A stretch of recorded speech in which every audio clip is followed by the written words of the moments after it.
రాజుల రెండవ గ్రంథము 5వ అధ్యాయము 3వ వచనము. అప్పుడు బానిస పిల్ల ఒకనాడు యజమానురాలితో, మన యజమానుడు సమరియలోని ప్రవక్త వద్దకు వెళ్ళినా ఎంత బాగుండునో, ఆ దైవభక్తుడు మన దొర వ్యాధి నయము చేయను కదా అనెను.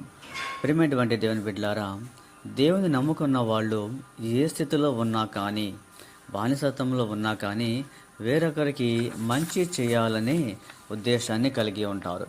అలాంటి సంఘటన ఈరోజు మొదటి పట్టణంలో మనం చూస్తూ ఉన్నాము. సిరియా దేశపు రాజు ఇశ్రాయేలుపై దండెత్తి కొంతమందిని బానిసలుగా తీసుకొని పోయి ఉన్నాడు. వారిలో కొంతమంది అమ్మాయిలు కూడాను ఉన్నారు. ఒక అమ్మాయి కుష్ఠరోగి అయిన నామాను సైన్యాధిపతి భార్యకు దాసిగా ఉండేది. తన యజమాని ఎన్నో చోట్ల తిరిగి ఉన్నాడు, కానీ అతనికి ఈ జబ్బు నయం కాలేదు.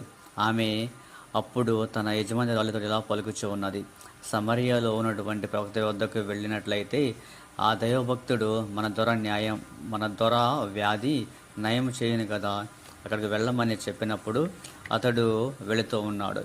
ఆ వెళ్ళిన తర్వాత ఎలీషా ప్రవక్తను కలిసిన తర్వాత ఎలీషా ప్రవక్త చెప్పినట్లుగానే అతడు యోర్దాను నదిలోకి వెళ్ళి 7 సార్లు మునిగినప్పుడు అతడు స్వస్థతను పొందుకొనుచు ఉన్నాడు.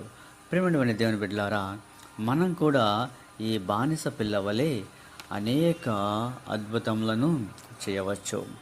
అనేక విధములుగా దేవుని గురించి ప్రవచించవచ్చు. మనం ఎప్పుడైతే అలా ప్రవచిస్తామో అప్పుడు మన ద్వారా కూడాను అనేక అద్భుతములు జరిగే అవకాశము ఉన్నది. కనుక మనం ఏ ప్రదేశంలో ఉన్నా కానీ, ఏ ఉద్యోగము చేస్తున్నా కానీ, మనకు తోచిన విధముగా దేవుని యొక్క వాక్యాన్ని ప్రవచించినట్లయితే వారు దేవుని యొక్క అద్భుతములను చెవి చేస్తూ ఉంటారు.